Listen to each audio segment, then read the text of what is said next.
Hey, thanks for joining me. Well, yesterday we had Days of Future Present, so I figured why not do Days of Future Past? I mean, maybe I could have done them in chronological order, but hey, this is all about time travel, and we can do them any order we want, right?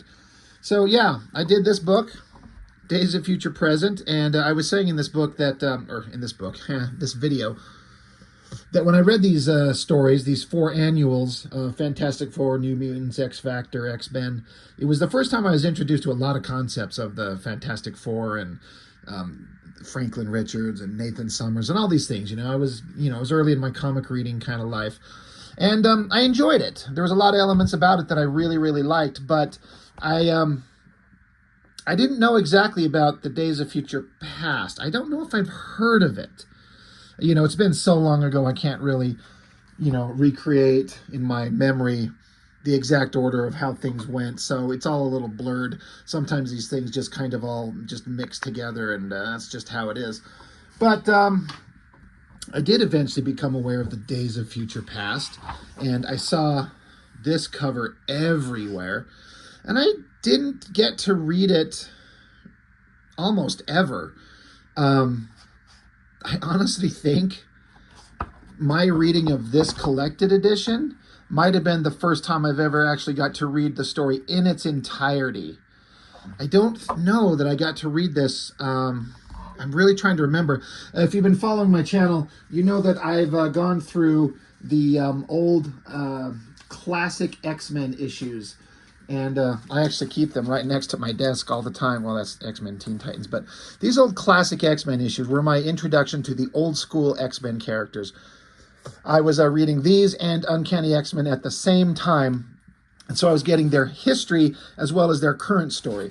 And they were just magical stories. I just loved them so much. There was so much fun about these things. They're some of my favorite memories in terms of stuff I've read of comics as a kid. They were just these incredibly interesting stories. And I don't think that I read the classic X-Men issues of this story. If I did, I don't have any recollection of it, which is kind of interesting because the popularity of the Days of Future Past storyline it's almost immeasurable, it seems. I mean, it's just such a big deal.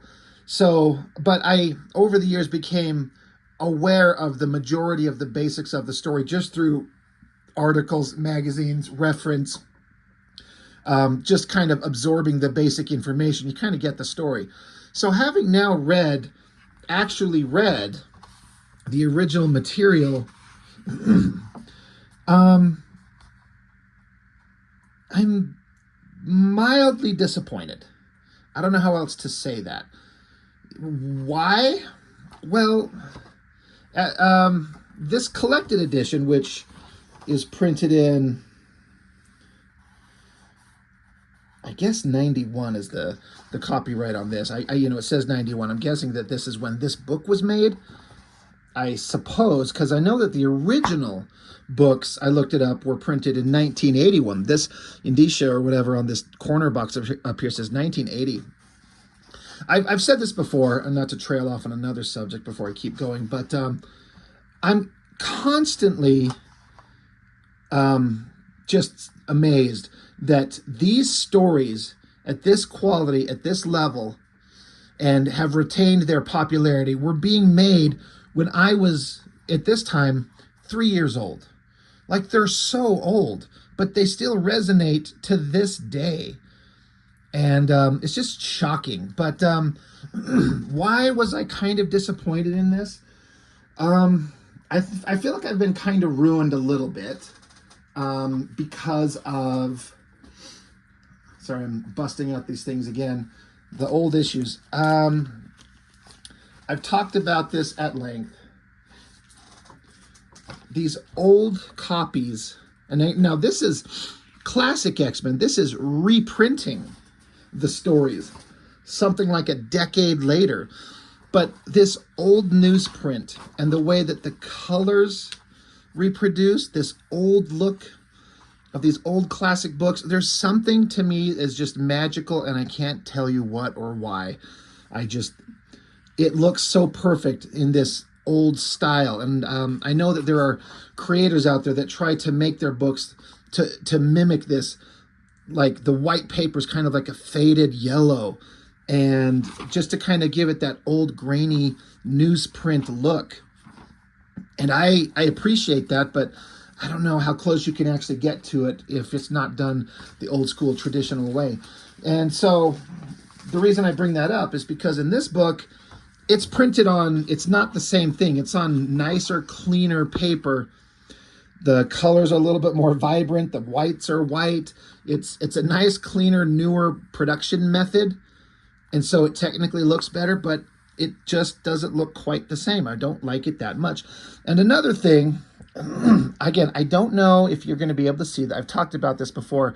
I can see it with my eyes looking at the book, but looking through the camera lens here, I don't think you can. I'm trying to see. But you really can't. There are these dots, this dot printing all over these things that are extremely obvious. And I don't like that. I don't get it. I know I've had some people talk about different printing methods. I'm trying to remember the terminologies. I can't remember. Some people have mentioned it on the channel in the comment section. I know that on the Cartoonist Kayfabe channel, those guys would talk about different printing methods. But there are these dots that are all over the pages, and they're just so obvious. Again, I'm looking at it through the camera lens, and it's like they vanish. They're just not there. So, you know, you can't see what I'm talking about, I don't think. I'm just trying to see if I can get it to focus up. So, you know, looking at it with my own eye, it just doesn't look quite as good. And then the other part that it was kind of disappointing is just, this is such a major storyline of such historical significance to the X-Men, it seems. Days of Future Past, it's a big deal. The horrifying future that we're trying to avert and avoid. I don't know how many times this kind of story had been done in mainstream comics, at least, when this was made, 1980. I mean, had the horrific future storyline been done to this level in any of the other books, in Spider-Man's or Fantastic Four's or Avengers? I don't know. I feel like this is maybe one of the first. I mean, I guess I wouldn't be so arrogant to assume this is the first time anything like this has been done in comics, in Marvel or DC. Maybe it is. Somebody can kind of clarify. But the point is my understanding is that this is one of the earliest, maybe the earliest X-Men version of that, and it became so popular and so hyped up. Getting to read the material now, 30-ish, 40 years later, it doesn't carry the weight that I imagine it probably did at the time. I read this whole thing, and I'm like, okay, I knew where it was going, but we've seen so many nightmarish futures, so many alternate versions, so many apocalyptic visions, and in X-Men and everywhere else. Reading this kind of fresh for the first time, it's kind of a letdown. It's just kind of like, okay, sure, okay, that's fine. It fits with the vibe. It reads exactly like a Claremont story. And John Byrne, got to give him credit. He had complete writer, co-plotter credit on this thing. And of course, John Byrne's amazing pencils, Terry Austin's inks, the colors, the letter. It's all the amazing team that made these books. But I just read this, and I'm like, it wasn't that interesting. And those old issues of classic X-Men, for some reason, the stories in these, to me, still read well. But this didn't, and I don't know why. It's the same team, and it's everything's there. It's just, it didn't read the same. And maybe it's just because I'm so familiar with it, and it just kind of zips through the concept in 2 issues, which is to be applauded, because Claremont had the ability to cram a bunch of story and concepts into a small amount of space. I should point out, like, this is 2 issues, and there's no ads or anything in here, so the page count is 47. A standard, like, comic from the guys when they were doing their books. I want to pull this out.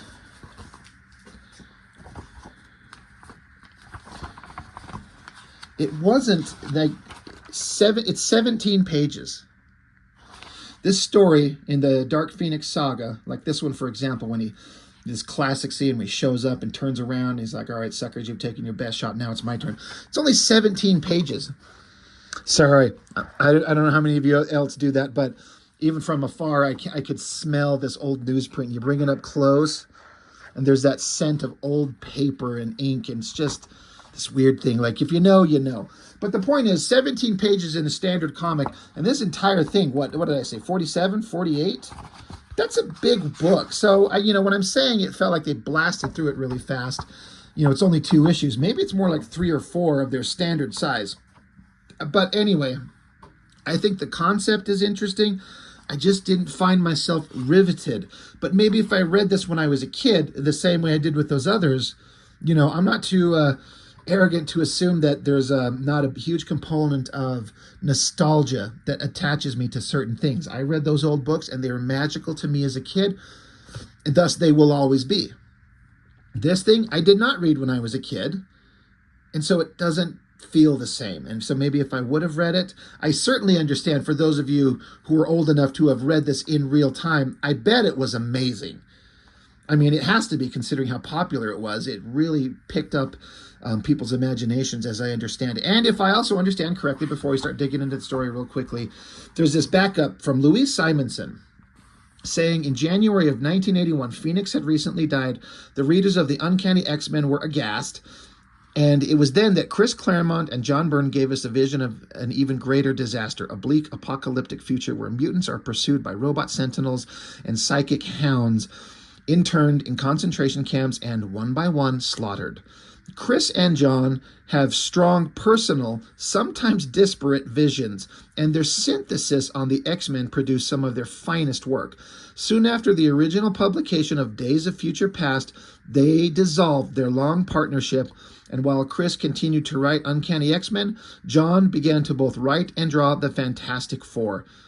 But their dual vision, their future history remains. Its seeds are in the past, its reality flavors the present, and its future is almost upon us. So, having read that, I do understand that Claremont and Byrne, it might be an exaggeration to say they didn't always get along, but I don't think it's too much of an exaggeration.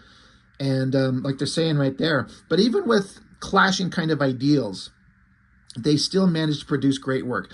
But as I understand it, John Byrne, he was done. He was done drawing X-Men, and he went on to do the Fantastic Four. Again, I've never read those. I understand they're supposed to be really great, and that's something I would like to get my hands on in the future. But just that these guys got together, and even though they didn't exactly get along, they had different visions, they still made amazing work, and this was basically the end of their work. So again, that's another interesting thing for me to read this and go, this is the end of their work. It's one of their most celebrated stories, and I didn't really care for it that much. The basic premise, I like how they kept a few small elements for that X-Men movie, The Days of Future Past. One of the best X-Men movies ever made, maybe the best. It's extremely different, but a few small components. Future that's a nightmare. Sentinels are running everywhere, killing mutants. And Kitty Pryde is a central focus, but, I mean, that wasn't in the movie, but in the comic it is, where Wolverine takes the role of Kitty Pryde and goes back in time to stop it. So that was all fun in the movie. I could watch that movie over and over. It's really good. But the basic concept, Kitty Pryde, way in the future. It's supposed to be 30 years into the future. I think it's supposed to be 2013, which is funny because in 1980, that must have seemed like an impossibly distant, crazy sci-fi future to people at the time. And now it's like 20 years in the rearview mirror. Or not 20 years. Jesus. Math is hard. Anyway. Let's just pretend Rob's not trying to do math. The point is that it's, 10 years in the past. And it's just interesting to think of what the future must have felt like to the creators and the readers at the time, the 2013. But now this is when this is set. And it's like, yeah, that's ancient history too. Anyway,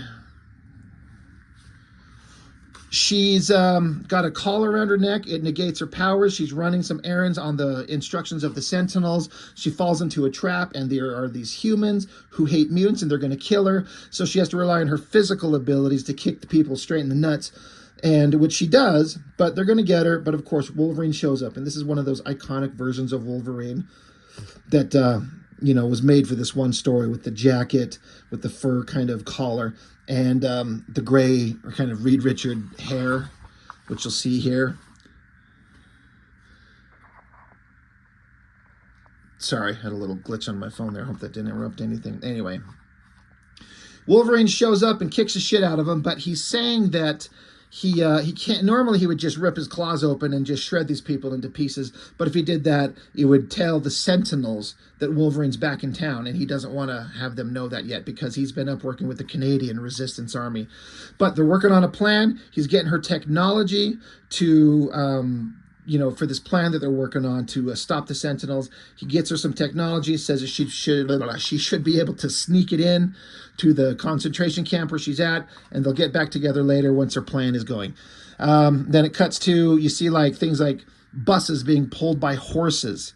And it's North America, the year 2013. There are 3 classes of people. H for baseline human, clean of mutant genes, allowed to breed. A for anomalous human, a normal person possessing the genetic potential, forbidden to breed. And M for mutant.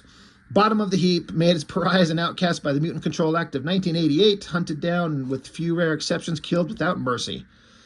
So again, this is a concept that's old news to anybody reading comic books today. The bleak future, blah, blah, blah. But at the time, I bet it was really interesting, I have to imagine.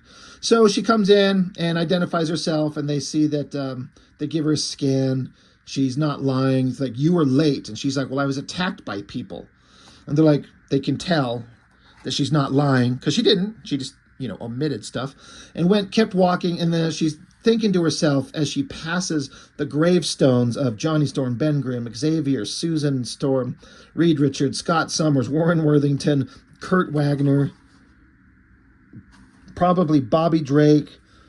Can't read the others. Basically, all the X-Men, the major players are dead, including the Fantastic Four. Shit's gone really bad. So they meet up, and some of the only surviving X-Men, you got Storm and Colossus, and I guess Kitty and Colossus are married, and then there is,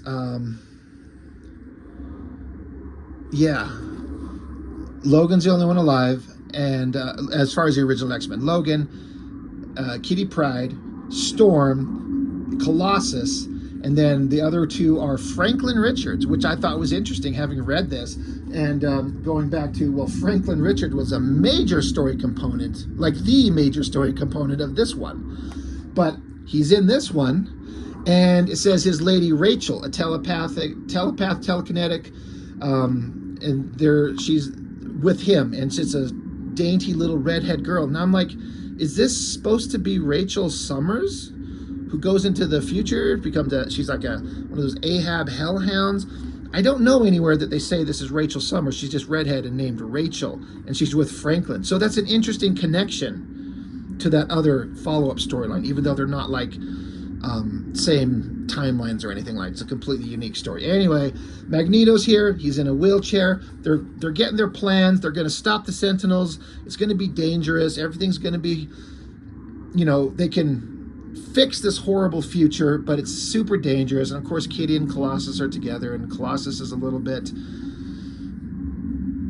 wary of, should we be doing this? We could all die. We're toying with the fabric of reality, but we have to do it. So basically, in a single 2 pages, we set up, this is what we're going to do. Boom, they got this little device that makes their mutant powers work again.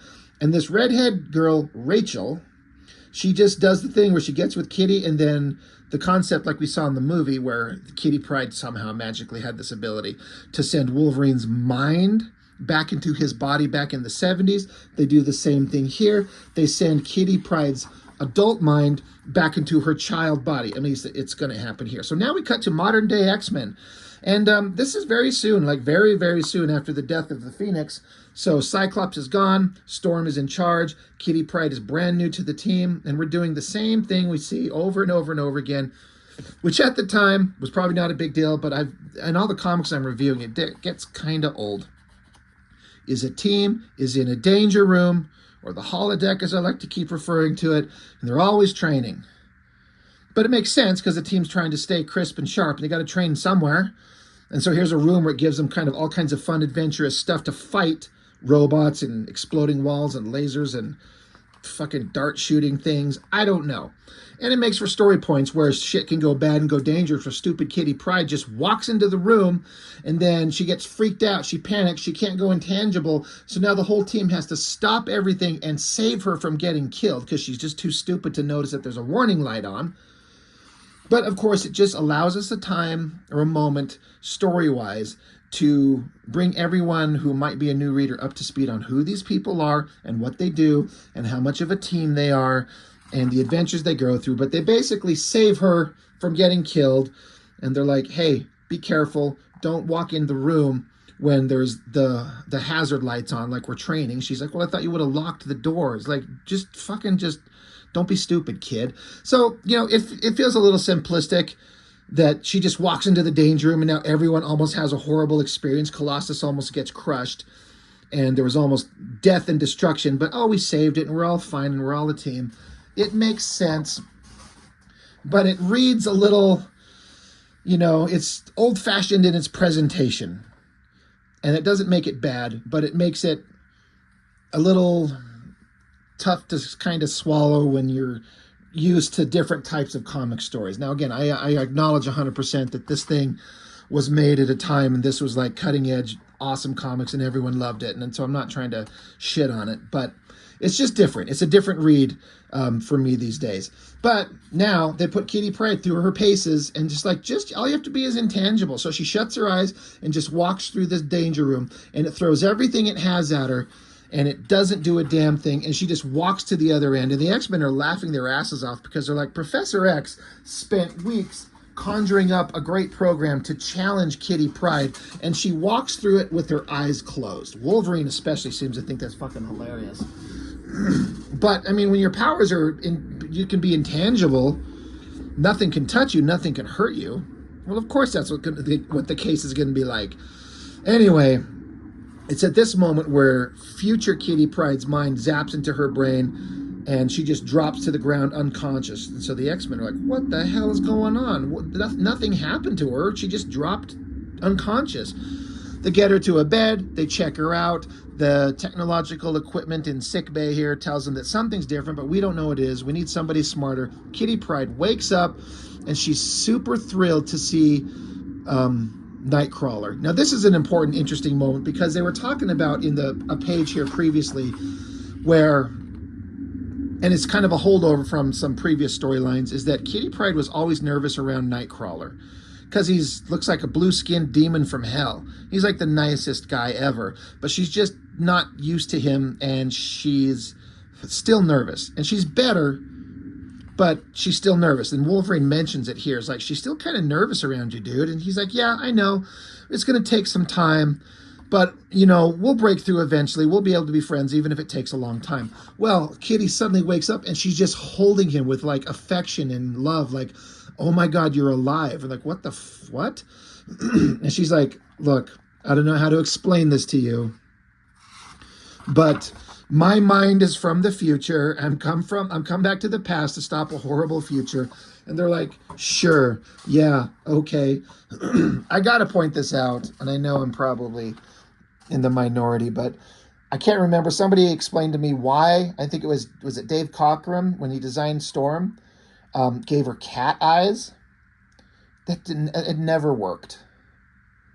I mean, all right, I retract my statement. Clearly it worked because it was done for a long time and people seemed fine with it. But they seemed like we've just moved past the stupid cat eye thing. It just was such a silly thing. I don't like it. I never understood why they did it. And it bugs me to this day. Cat eyes are stupid. Storm, great character. Cat eyes, dumb. But they listen to her and they're like, look, there's going to be a thing going on. And the government is going to there's going to be an assassination, and then because of that, the government's going to unleash sentinels on the population, and it's going to destroy everything. And they're like, do we believe this? It sounds real. Wolverine's noticing that she's moving with the body language of a woman rather than a child. He's like, something is different. Like, he says, she looks like a kid, but she stands, talks, moves, smells like a woman. And so Wolverine's like, Storm, she might be telling us the truth. So they listen to her, trying to figure out what's going on. They need to get to Professor X. So like, all right, we're going to go. Meanwhile, they're getting on a jet from Angel because he's super rich. So they're on Angel's jet, flying around. And she continues to explain the future. There is an assassination, and then it was like the catalyst for murder mutants. Time to kill them all. So they created the Sentinels. But the administration responds by reactivating the Sentinels. The robots were given an open-ended program with fatally broad parameters to eliminate the mutant menace once and for all. The Sentinels concluded that the best way to do that would be to take over the country. And in the process, they destroyed not only mutants, but non-mutant super beings, both heroes and villains, by the turn of the century. So the Sentinels wiped out everybody. You got Beast, Scarlet Witch, Cyclops. I guess that's Angel, Nightcrawler, Professor X, Iceman, Daredevil, Thing, Spider-Man, Captain America, Iron Man, Johnny Storm, Black Panther, Hulk, Doctor Doom, Vision, Reed Richards, Ghost Rider. They got Ghost Rider in there? Who's the blonde chick? Oh, that'd be Sue Storm. Anyway, just showing that killed off all the other heroes. What a great story that would have been to see. Has that ever been done in some alternate story where we see the buildup of the Sentinels in this future and just the slaughter of all these heroes? That would be a good story. But Kitty's just devastated. Like, we fought so hard. We tried. We died. And seeing all of the X-Men alive again is kind of devastating and hard for her. And the X-Men just look on and they're like, she's crying. She's sobbing. She's so believable. Like, this kid might be telling us the truth. So while at the same time, I guess both timelines are progressing in the same kind of progressing forward, just like in the movie, there's the old past and then the future, which is where we cut to, and Wolverine's get with the other X-Men, and they're trying to sneak into the place where they're trying to get to stop the Sentinels. Of course, they bust through the top, and you got Franklin Richards, who's had like 3 lines and 2 scenes and 2 panels, vaporized dead. So he's done for. Sentinels show up, they rip open this area they were sneaking through. They attack. The Sentinels are very powerful. They're able to withstand all their attacks, so they have to really, really like focus their abilities and their destructiveness against the Sentinels. Like, even lightning is not affecting a Sentinel. I mean, a bolt of lightning is insanely powerful, but it's too well insulated. So Colossus does the old fastball special, throwing Wolverine to rip its head open to expose that. So then Storm can zap its robotic brain, and they continue fighting, and they talk about how these Sentinels are so powerful that they'll never actually defeat them in the long run. That's why they have to get this plan enacted fast. So again, it's all kind of like a good basic story, but it progresses so quickly. I guess I feel myself when I'm talking about this story is so kind of compressed. I'm advocating for something I dislike, which is decompressed storytelling, where they take something that could be told in an issue or 2 or 3 and make it 12. And that thing took over comics for a long time. And you're like, this 12-issue series could have been told in 4. But now I'm sitting here going, this thing, I feel like it's too compressed. It needs to be spread out a little bit. So maybe another issue or 2. I don't know. I'm not really qualified to judge this because it's already a piece of like comic history, and who cares what I think. But while they're doing the fight the Sentinels to get their plan going, just like in the movie, we cut back over to, we got Mystique in disguise sneaking into government buildings, just like in the movie. But here we've got she's the new leader of the Brotherhood of Evil Mutants. So Destiny, the blind precog with psychic ability to see the future. We got Avalanche, a guy who could make basically like vibration waves, I guess, and then some of the silliest looking drawings of Pyro ever. Like, I understand this was drawn in 79 or 80, and so it's all about the fashion of the era, but it looks so silly today. And then things made today, 40 years from now, will look absolutely ridiculous, I'm sure. But I can't help but look at that and just go, good Lord, is that silly. And then you got the Blob, that gravity hogger. Big old tubby. But that's the Brotherhood of Evil Mutants. And so, of course, we're going to have several pages of them bickering, being a bunch of evil assholes, and Mystique explaining how she's in charge and she can be worse than Magneto if they don't shut the fuck up, get in line and do what she says. And then we cut back to like Senate hearings with Senator Kelly talking to everybody about the dangers of mutants. And I understand the point of the X-Men story, the basic concepts of, people being perceived as different, therefore they're dangerous and need to be eliminated in the real world. And they're making kind of an analogy with mutants. Like, oh, it's like the same thing in the real world, whether, it's historically, talking about slavery or being gay or something like that. The people who are other from the norm and not accepted by society, that's kind of one of the big themes of X-Men. I get it. But there's this little part of me that acknowledges when you have children that can light fires with their mind or enter your brain and control your thoughts, that's a whole different thing.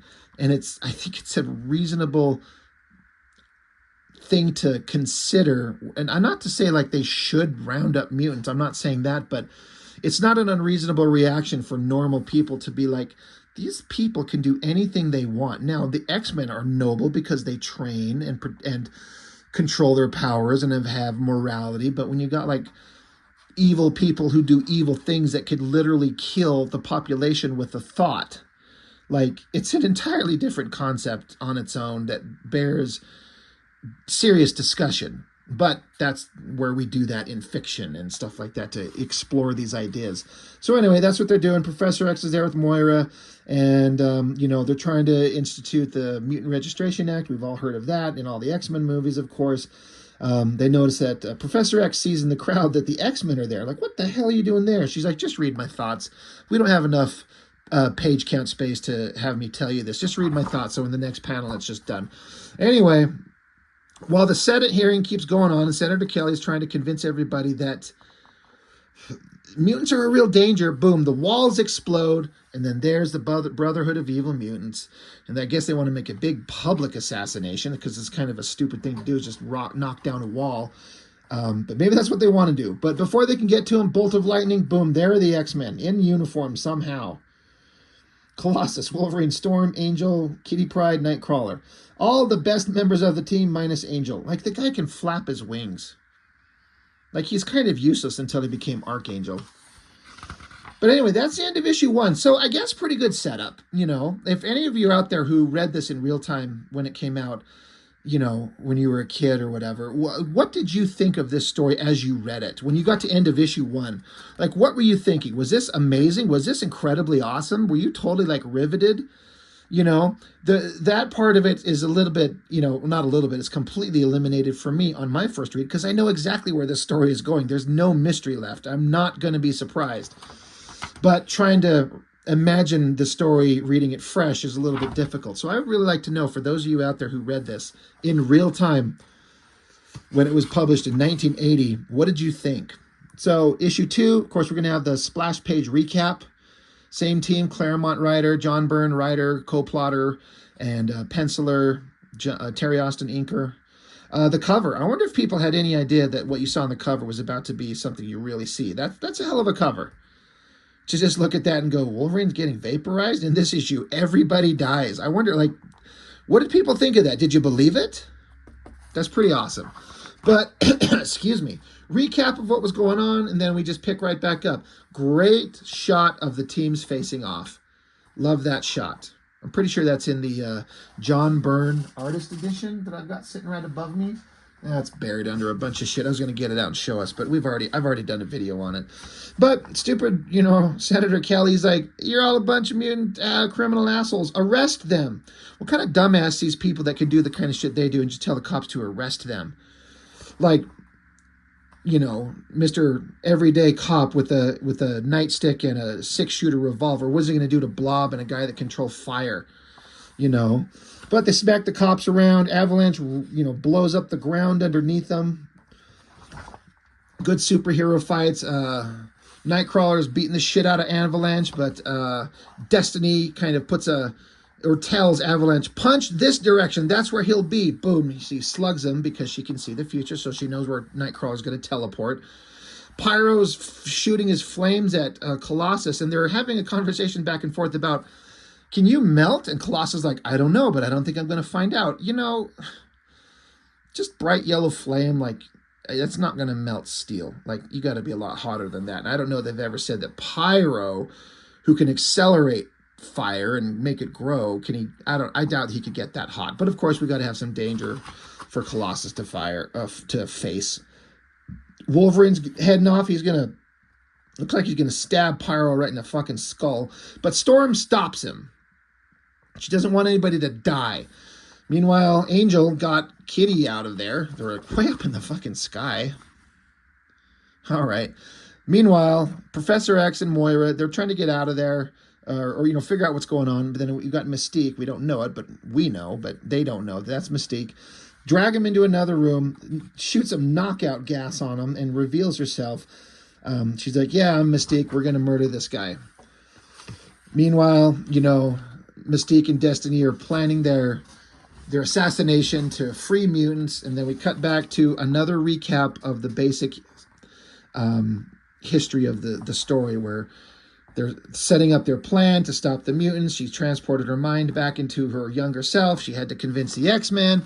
And then here in the future timeline, there are the current team making their way to the Baxter building. They were saying this is where the Sentinels' main headquarters are, because of course that's a good place to be, because you go take that place over, you kill the Fantastic Four, you got all their hyper advanced technology, which is exactly why they are there. So Storm talks to herself as she has to go do some dangerous shit. She says that she's always been a protector of life, like we just saw previously, where she's telling, she's stopping Wolverine from killing. But in this horrible future, she says, I, who have once sworn never to kill, have killed, and if I must, I will kill again. In my own way, I've become as hard and ruthless and merciless as Wolverine. I've become so numb I can't even hate myself anymore. If anything, my soul feels tired. So I appreciate the story points that they're putting in here. These thought bubbles where they're having these constant conversations with themselves. It's kind of like it's the means to convey information and character development with these people, with these characters. But also it's sometimes it feels weird reading it, because it feels kind of cheesy. Like it's an old presentation of material. But you also get all kinds of character development. Anyway, Storm lightning bolts the Sentinel's head, and I like how it just slumps up against the wall and slides down. They got to break into the building. Storm's able to do that. And they get into an elevator. They're getting to where they need to go. You got Wolverine, Colossus, and Storm. And they're like, okay, we're close. Back in Washington, 1980. Fights going on. Kitty Pryde, with the mind of her future self, has to keep an eye on Senator Kelly to keep him from being killed. Storm's doubting herself. She's saying,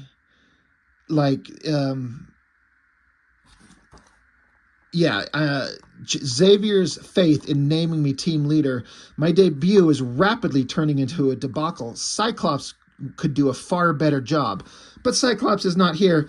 I did not want this position, but now that I have it, I do not intend to fail. I don't remember exactly the moment where they named her team leader. It's just that she was. It's just that they kind of talked about it, and she seemed like she was kind of fine with it. I wonder if this is the first kind of expression of herself, the character saying, I didn't want this job, but now that I have it, I better do good. And Storm did a good job, as far as I understand it. She was a good leader of the team, but, no one is Cyclops. So she's blasting her storm power, trying to stop everybody, blowing people out of the building. Colossus gets his ass smashed by Tubby Blob here. And, it's actually a dangerous fight. I guess Blob can kind of control his density somehow. And so Colossus jumps out of the way, but he's like, I keep hitting this tub of shit with everything I've got, and he keeps getting up and defeating me. I don't know how we're going to beat him. Meanwhile, the human soldiers show up, and they got a tank that shoots lasers that are designed from the same principles as Iron Man's legendary repulsor rays. So they shoot and they take out Colossus. And then now they're firing a flamethrower, but Pyro's like, you guys are stupid to bring a flamethrower when I can actually control fire. So humans are trying, but they're failing. So it's a big clusterfuck of a fight, basically. X-Men fighting the Brotherhood of Evil Mutants. It's going bad. They don't know how it's going to turn out. We're not exactly winning. Then the humans are showing up, screwing everything up. Angel's just flying around like a dumb shit. What can he do besides fly? Wolverine's chomping at Blob, who's got a piece of, I don't know, ground to deflect him. And then Pyro uses his fire powers to make a fire hand to grab Wolverine. And then Storm is able to put the fire out, and Wolverine's like, oh, thank God, the unstable molecules of my costume protected me from the flames, but goddamn, did that hurt. Like, did everyone have unstable molecules? Did they just go shopping at Reed Richards', clothing shop? Which I actually think they would. All these hero teams would get together and be like, hey, buddy, we need some of that unstable molecule shit.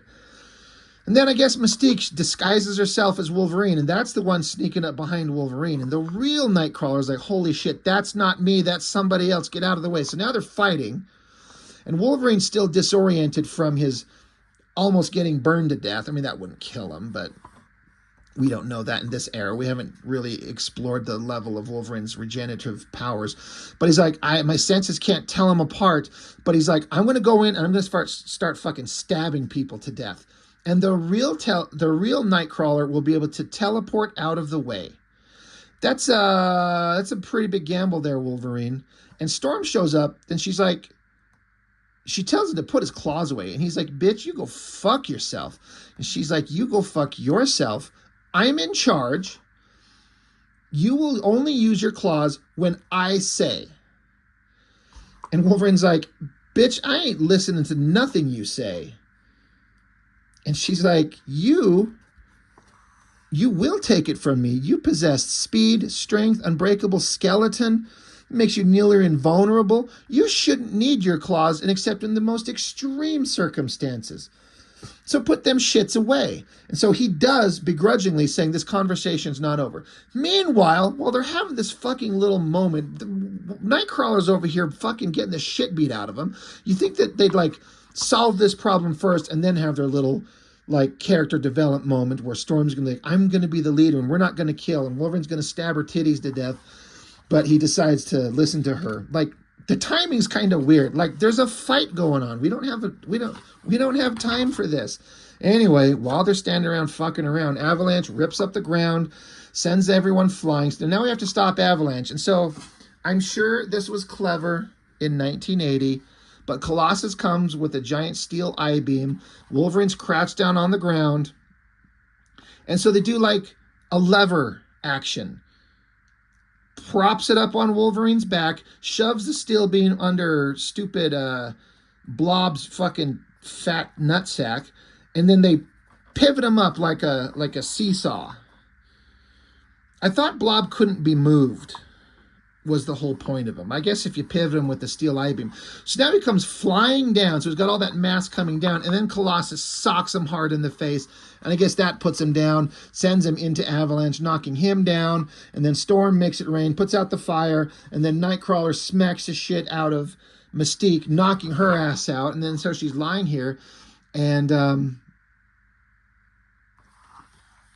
he says, you're Mystique, your skin, your eyes. In this true form, we are very alike. And she says, could it be, Kurt Wagner, that you are not so unique as you once thought? And he's like, well, how the hell do you know my name? She says, ask your mother, Margalai Zardos. I've never heard that before. I'm sure it's part of the history of Nightcrawler I've never heard of. Who would know better than she? Now, it's been established now that Mystique is Nightcrawler's mother, right? Which makes her way old, but I guess if you're a shapeshifter at this level, age is nothing when you can make yourself look like anything. But correct me if I'm wrong. Hasn't it been established in canon, in the comics, that Mystique is Nightcrawler's mom? I wonder if she knew that at the time. But, of course, this concept wasn't known at the time. Who cares? Anyway. Then Stupid Angel flies down because he can't do no goddamn thing. He flies down, distracts Nightcrawler, and then Mystique is gone. She, turned herself into somebody else. So fuck. Well, we'll never find her. Anyway, we got to go find Senator Kelly. So let's go, team. We defeated the Brotherhood of Evil Mutants. Let's go. So off they go, and they're like, well, where's Kitty Pryde? Well, she's gone. Oh, son of a bitch. Anyway, back in the future. You think you would save this for a page turn, but they didn't do that kind of shit back in the day, because they were trying to be economical with their storytelling. But they get out of the elevator. There's a big giant sentinel, one of the oldest, strongest, best, most powerful. And so Wolverine's like, give me the fastball special. So Colossus does, but this Sentinel is just half a second faster. Turns, vaporizes his ass down to his bones, just like on that cover. And again, I wonder if people who were reading this at the time, sorry, I'm just trying to find it here. I know we've already seen it, but who cares? But yeah, that cover, you know, did people believe it? Well, there it happened right there. Just vaporized Wolverine. Pretty awesome. And the Sentinel's like, you guys are so stupid if you think you'd sneak up on me. I'm an awesome Sentinel. And then his metal skeleton drops to the ground. Storm is just livid. She freaks out. Lightning bolts him. More giant Sentinels show up. Colossus takes on one. Storm still trying to vaporize the other one. And the new Sentinel shoots a giant spear through her spine. Boom. She's on the ground. And Colossus has a Wolverine-level Berserker Rage. He just freaks out. I like the idea of Colossus Unleashed. And he sends Sentinel flying through the wall. Meanwhile, the Rachel girl has got Kitty Pryde's original old woman body, and they're just tucked away, just waiting for past Kitty Pryde to solve the problem and end this future. And we don't know, is this going to work? Is it going to happen? What are we going to do? Is this going to work? We don't know. We don't know what the future holds. Meanwhile, Destiny's got Senator Kelly right there, got the gun pointed at him. She's going to kill him. She's trying to explain why we have to kill you. He's trying to explain why they shouldn't, but you're just going to justify everyone's fears. And then Kitty shows up, phases through Destiny. I guess it throws off her shot, and she misses. And in that instant, boom, her mind teleports away. The old woman mind of Kitty Pryde teleports away back into the apocalyptic future. Presumably, we don't don't know. That's the thing. That's an interesting point about this story, is once that fixed moment in time, shall we call it? Is that what they call it? Is that a Doctor Who thing? I don't watch Doctor Who, but I've heard that before. Once that happens, and Senator Kelly is not killed, Kitty Pryde, the old woman mental part of her, just vanishes and is back to regular Kitty Pryde. They're like, oh shit. Well, we stopped the assassination. Is everything okay? Shit, we don't know. We got to get the fuck out of here. And there's Mystique. She's like, we'll get you next time. And then they're on the plane, flying away. Kitty doesn't remember anything. And so Angel's saying, you know, we saved Senator Kelly. Kitty's mind has been returned to her body. Does that mean we changed the future? And they're like, I don't know, Warren. As cliche as it sounds, only time will tell. So like, did we avoid that future? We don't know. And that's it. That's the end. So I guess it reads pretty well. It's a pretty concise thing. Maybe it wasn't, you know, all right, I'm not going to speak for everybody. I'm going to speak for myself. I've built this thing to be up such a massive thing in X-Men history. And it's just this 2-issue little thing where this future horrible thing is going on and we solved it and we fixed it in 2 issues and it's done and we never hear about it again. Well, presumably you think you would.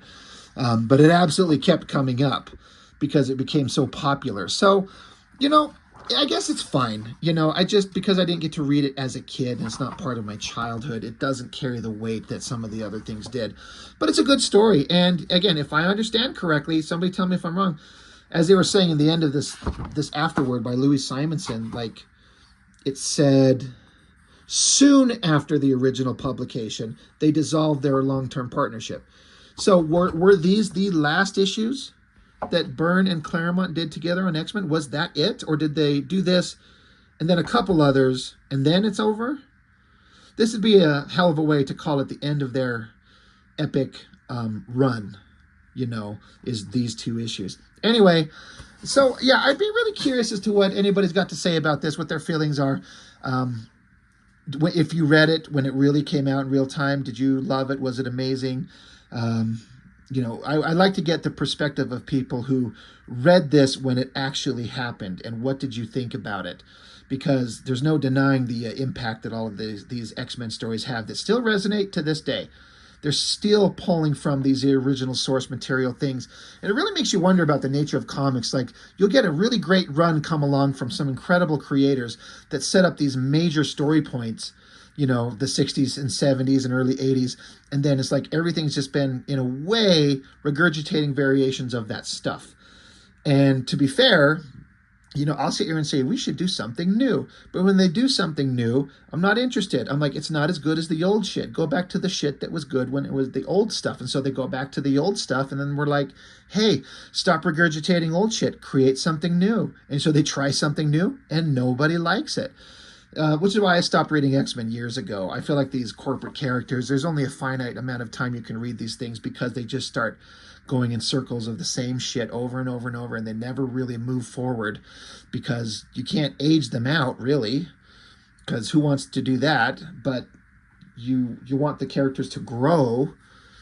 It's kind of hard. I feel like, you can only read Spider-Man, X-Men, Superman, Batman for a limited amount of time before you have to move on to something else because, again, you eventually come back to zero. And you're like, we're just starting over. I've read these stories, but I've been reading them for a decade, and so now there's a whole new batch of readers reading them potentially. So now we kind of start over in a way, and it's like, I don't want to start over. I've stopped reading comics for that exact reason. It's like they've just hit the reset button, and we're back to zero again. So I'll just let the X-Men stories that I loved from the past that I grew up with just live in my mind and let people read the new whatever garbage that they are, and we all know what's the best stuff. Anyway, that's all I've got. I appreciate you watching. If you have, I know this goes long, but I hope you found it as interesting as I did. Days of Future Past, it's a big deal. So that's all I've got for now. Thanks for watching. See you next time.